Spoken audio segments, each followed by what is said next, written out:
capitalism is, and this almost I'm tempted to say is what is great about it, although I'm very critical of it.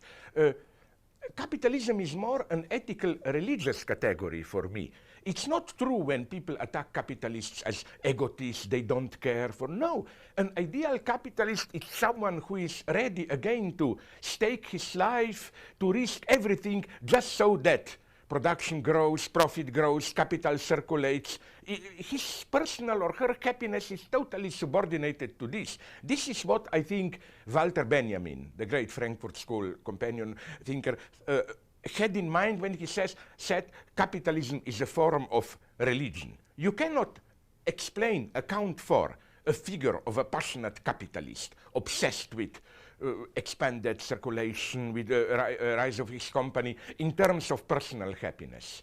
I am, of course, fundamentally anti-capitalist, but let's not have any illusions here. What shocks me is that most of the critics of today's capitalism feel even embarrassed, that's my experience, when you confront them with a simple question. Okay, we heard your story, protest, horrible, big banks depriving us of billions, hundreds, thousands of billions of common people's money. Okay, but what do you really want? What should replace the system? And then you get one big confusion. You get either general moralistic answers like, people shouldn't serve money, money should serve people. Well, frankly, Hitler would have agreed with it, especially because he would say, when people serve money, money is controlled by Jews and so on, no? So either this or some kind of a vague Keynesian social democracy or a simple moralistic critic and so on and so on. So, it's easy to be just formally anti-capitalist, but what does it really mean? It's totally open. This is why, as I always repeat, with all my sympathy for Occupy Wall Street movement, its result was, I call it a Bartleby lesson. Bartleby, of course, Herman Melville's Bartleby, who always answered his favor, I would prefer not to. The message of Occupy Wall Street is, I would prefer not to play the existing game. There is something fundamentally wrong with the system, and the existing forms of institutionalized democracy are not strong enough to deal with problems. Beyond this, they don't have an answer, and neither do I. For me, Occupy Wall Street is just a signal. It's like clearing the table. Time to start thinking. The other thing, it's a little bit boring to listen to this mantra of capitalism is in its last stage.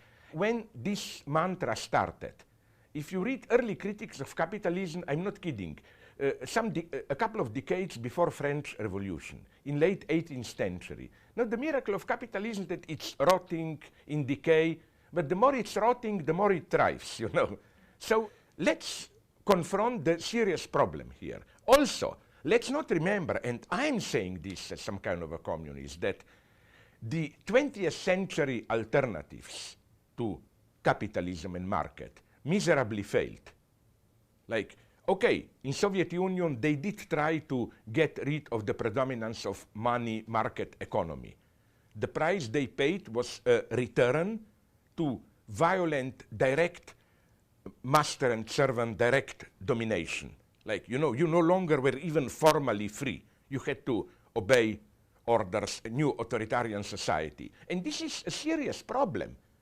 How to abolish market without regressing into relations of servitude and domination. My advice would be, because I don't have simple answers, two things. A, precisely to start thinking. Don't get caught into this pseudo-activist pressure, do something, let's do it, and so on and so on. No, the time is to think. I even provoked some of the leftist friends when I told them that if the famous Marxist formula was, philosophers have only interpreted the world, the time is to change it, thesis 11 on Feuerbach, that maybe today we should say, in the 20th century, we maybe tried to change the world too quickly. The time is to interpret it again, to start thinking. Second thing, I'm not saying people are suffering, enduring horrible things, that we should just sit and think, but we should be very careful what we do. Here, let me give you a surprising example.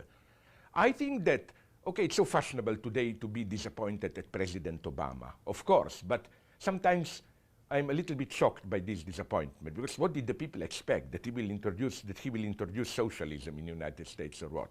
But for example, the ongoing universal healthcare debate is an important one. This is a great thing. Why? Because on the one hand, it is a debate which touches the very roots of ordinary American ideology. You know, freedom of choice. States wants to take freedom from us and so on. I think this freedom of choice that Republicans attacking Obama are using, it's pure ideology. But at the same time, universal health care is not some crazy, radically leftist notion. It's something that exists all around and functions basically relatively well. Canada, most of Western European countries. So the beauty is to select a topic which touches the fundamentals of our ideology, but at the same time, we cannot be accused of promoting an impossible agenda, like abolish or private property or what. Now it's something that can be done and is done relatively successfully and so on. So that would be my idea, to carefully select issues like this, where we do stir up public debate, but we cannot be accused of being utopians in the bad sense of the term.